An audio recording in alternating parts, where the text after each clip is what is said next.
Hello friends. आज है 28 जुलाई। 28 जुलाई को जितने भी एग्ज़ाम पॉइंट ऑफ व्यू से महत्वपूर्ण क्वेश्चन बनते हैं वो आज इस वीडियो में डिस्कस करेंगे। हमेशा की तरह हम उससे पहले शुरुआत करते हैं अपनी पॉजिटिव लाइन से।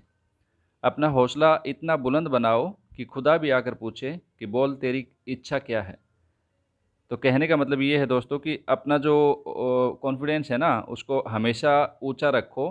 कभी भी निराश मत हो। सिचुएशन आती रहती हैं जाती रहती हैं, लेकिन अपने आप को एक हौसले के साथ हमेशा हमें आगे बढ़ते रहना है, ठीक है। और आज से क्या किया है मैंने, थोड़ा सा चेंज है कि 10 हमारे करंट अफेयर के क्वेश्चन हुआ करेंगे और 5 स्टैटिक जीके के क्वेश्चन हुआ करेंगे हमारे पूरे वीडियो में, ठीक है। तो बहुत महत्वपूर्ण वीडियो रहेगा, कंप्लीट देखा करो आप। ओके, चलो करते हैं शुरुआत। पहला क्वेश्चन है, भारत ने अल्ट्रा रैपिड टेस्टिंग किट विकसित करने के लिए किस देश के साथ साझेदारी की है। Ultra rapid testing kit, corona की के लिए ये किट, तो कौन से देश के साथ इसके लिए साझेदारी करी है? तो भारत ने करी है इजराइल के साथ, ठीक है। यानी अल्ट्रा रैपिड टेस्टिंग किट की क्या विशेषता है कि ये जो है ना दोनों देश मिलकर इस पर काम कर रहे हैं, और क्या होगा कि 30 सेकंड में जो है ना कोरोना पॉजिटिव है कि नहीं उसकी रिपोर्ट आ जाया करेगी इसमें, ठीक है। ये इसकी स्पेशल एक विशेषता है, ठीक है फ्रेंड्स। अब इजराइल का जिक्र हुआ है, इजराइल की राजधानी है जेरूशलम, मुद्रा है इजरायली शेकेल। अगला क्वेश्चन, किस तिथि को भारतीय प्रतिभा आकलन इंड सेट यानी इंडिया सेट ये परीक्षा कब आयोजित की गई थी? ठीक है, तो इंडिया सेट परीक्षा आयोजित की गई है 22 जुलाई को। अब आपको ये थोड़ा सा कन्फ्यूजन हो रहा है कि इंडिया सेट क्या है, यानी क्या है ये कि भी आपका एक एग्ज़ाम है और इस एग्ज़ाम में क्या होता है कि विदेशी छात्रों को अपने यहाँ पढ़ने के लिए मौका मिले तो उसके लिए परीक्षा ली जाती है, ठीक है। तो मानव संसाधन विकास मंत्रालय ने 22 जुलाई 2020 को अपने स्टडी इन इंडिया कार्यक्रम के तहत देश में पहली बार, ठीक है, पहली बार कोई भी चीज़ होती है, काफ़ी इंपॉर्टेंट क्वेश्चन होता है आपके लिए, ठीक है। पहली बार जो है ना इंड सेट 2020 परीक्षा आयोजित की है, और Ind SAT study in India कार्यक्रम के तहत यानी भारत में पढ़ो स्टडी इन इंडिया कार्यक्रम के तहत चुनिंदा भारतीय विश्वविद्यालयों में अध्ययन के इच्छुक विदेशी छात्रों को छात्रवृत्ति और दाखिला देने के लिए कराई जाने वाली एक परीक्षा है। ओके, अगला क्वेश्चन, किस राज्य सरकार ने महिला स्वयं सहायता समूह को सशक्त बनाने हेतु अमूल के साथ समझौता किया है? अमूल, दूध सुना होगा, घी सुना होगा अमूल का आपने, ठीक है। तो ये वही अमूल है, इसके साथ समझौता किया है कौन सी राज्य सरकार ने? आंध्र प्रदेश सरकार ने, ठीक है। और किसके लिए किया? ये महिला स्वयं सहायता समूह, ठीक है। महिला के जो स्वयं सहायता के जो ग्रुप्स हैं, यानी खुद जो अपने सशक्त होने के लिए महिलाएं जो जो प्रोग्राम चलाती हैं, तो उनको सशक्त बनाने के लिए ये समझौता किया गया है, ठीक है। और आंध्र प्रदेश सरकार के साथ हुआ है ये समझौता। तो आंध्र प्रदेश राज्य ने आंध्र प्रदेश के डेयरी उद्योग को बढ़ावा देने के उद्देश्य से, ठीक है, 21 जुलाई 2020 को आनंद मिल्क यूनियन लिमिटेड, ये अमूल की फुल फॉर्म है दोस्तों, अमूल कोई अमूल नाम नहीं है, इसकी फुल फॉर्म है, बहुत इंपॉर्टेंट है ये, आनंद मिल्क यूनियन लिमिटेड, इसके साथ समझौता ज्ञापन पर हस्ताक्षर किए हैं। समझौते से सरकारी क्षेत्र में सार्वजनिक दुग्ध सहकारी समितियों को प्रेरित करके महिला स्वयं सहायता समूह को सशक्त बनाने में मदद मिलेगी। ओके, अब ये जो अमूल है इसकी स्थापना हुई थी 14 दिसंबर 1946 को। ओके, और इसके संस्थापक थे वर्गीज कुरियन। एक क्वेश्चन बनता है कि श्वेत क्रांति का जनक किसे कहा जाता है, तो वो इन्हीं को कहा जाता है, वर्गीज कुरियन को, ठीक है। हेडक्वार्टर है इसका आनंद, गुजरात में। अगला क्वेश्चन, किस कंपनी ने केवल 9 महीने में 11 लाख BS6 टू व्हीलर बेचने का रिकॉर्ड बनाया है? दो इंपॉर्टेंट बातें हैं इसमें, एक तो कौन सी कंपनी जिसने जो है ना 9 महीने में 11 लाख बना दिए, वो तो है ही है कौन सी कंपनी है, और एक ये BS6 क्या होता है, ठीक है। तो कौन सी कंपनी ने बनाया है? ये बनाया है होंडा कंपनी ने ये रिकॉर्ड, 9 महीने में 11 लाख सेल कर दिए BS6 जो व्हीकल है वो, ठीक है।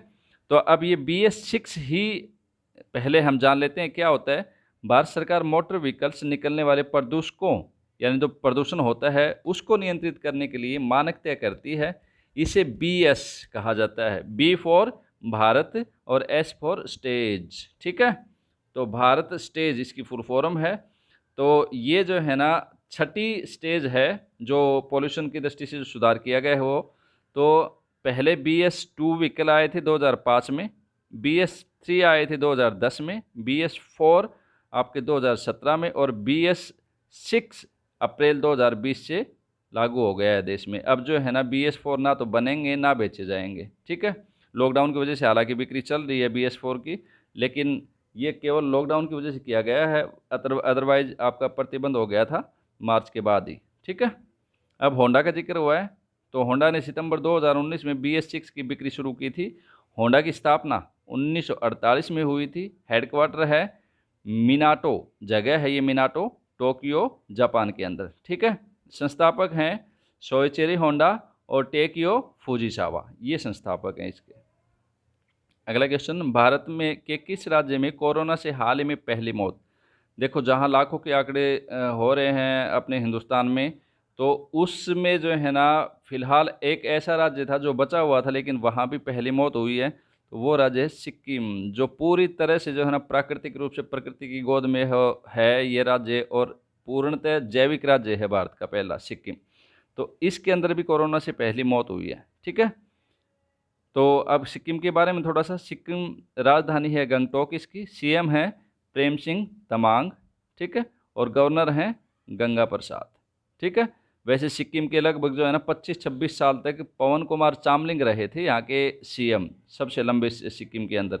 ठीक है, तो अब पीछे जो है ना चेंज हो गए हैं, वो CM बने हैं प्रेम सिंह तमांग। और जनसंख्या की दृष्टि से भारत का सबसे छोटा राज्य है, ये भी एक इम्पोर्टेंट क्वेश्चन है कि जनसंख्या की दृष्टि से भारत का सबसे छोटा राज्य कौन सा है, तो ये है सिक्किम। ठीक है, और भारत का पहला जैविक राज्य कौन सा है, वो भी सिक्किम। अगला क्वेश्चन, भारत के संस्थान किस संस्थान ने, सॉरी यहाँ किस लिखना रह गया था, तो कौन से संस्थान ने कोरोना की सबसे सस्ती टेस्टिंग किट बनाने की घोषणा की है? ठीक है, तो सबसे सस्ती टेस्टिंग किट किस संस्थान ने बनाने की घोषणा करी है, तो वो करी है IIT खड़गपुर। ठीक है, तो IIT खड़गपुर ने ये घोषणा करी है। ये कहाँ है IIT खड़गपुर? ये पश्चिम बंगाल में है। ओके, और इसकी स्थापना IIT खड़गपुर की कब हुई थी?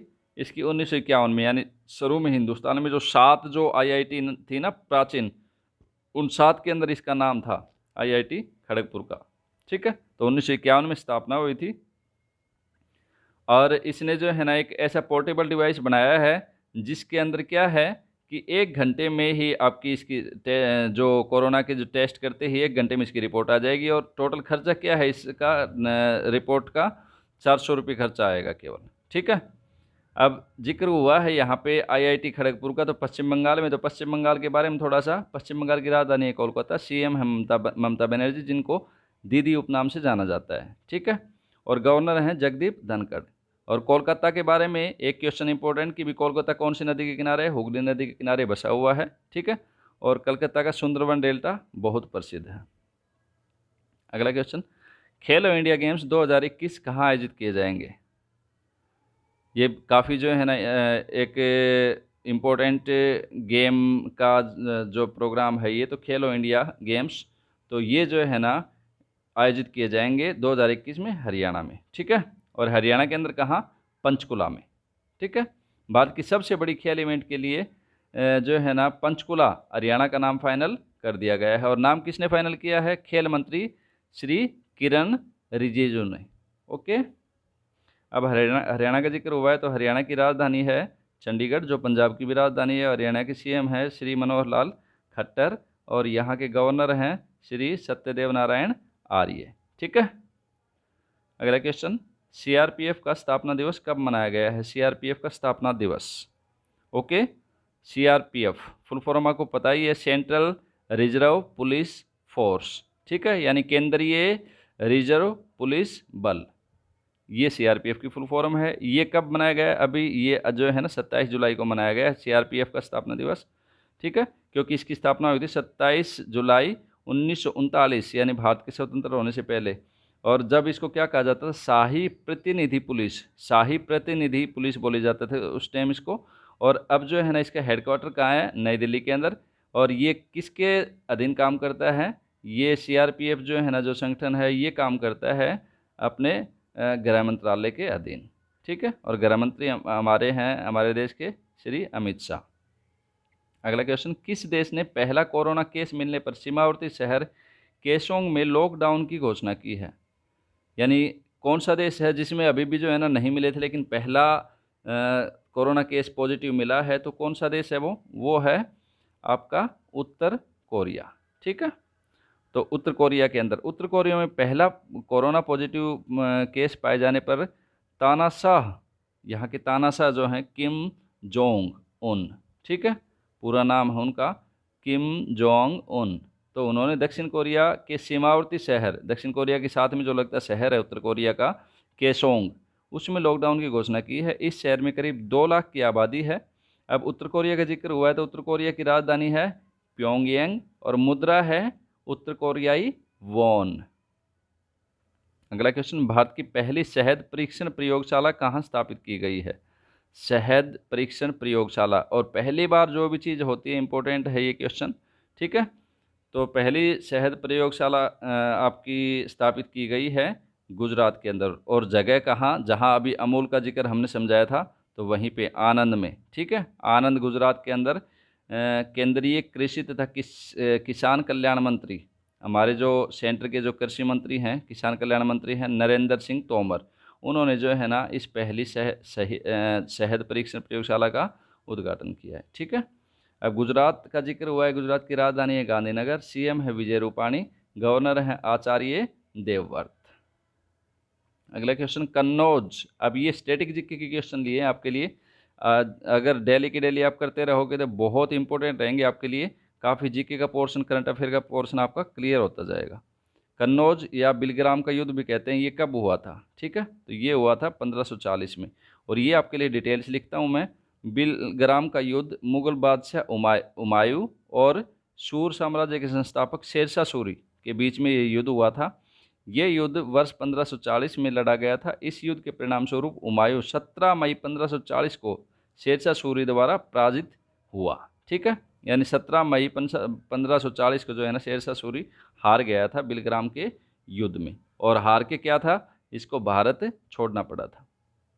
अगला क्वेश्चन, नोबेल पुरस्कार जीतने वाले पहले भारतीय वैज्ञानिक, देखो वैज्ञानिक का जिक्र है यहाँ पे। ठीक है, तो पहले भारतीय वैज्ञानिक कौन थे?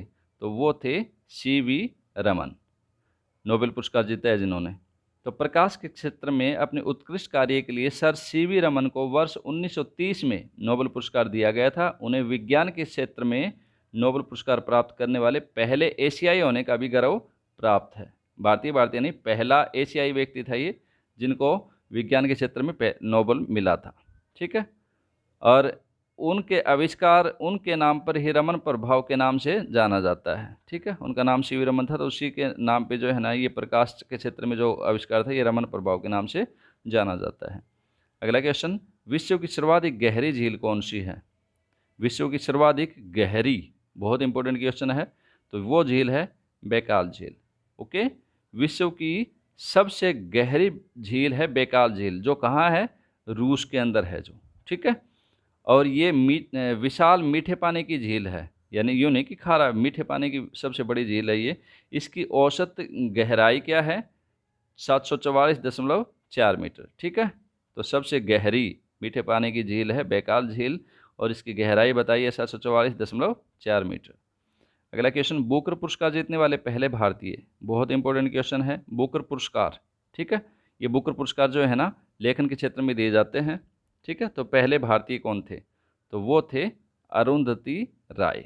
ठीक है, अरुंधति राय, इन्हें अपने पहले उपन्यास the God of small things, ये इनकी बुक है, बहुत फेमस बुक है, कई बार एग्जाम में पूछते हैं कि the God of small things किसने लिखी है?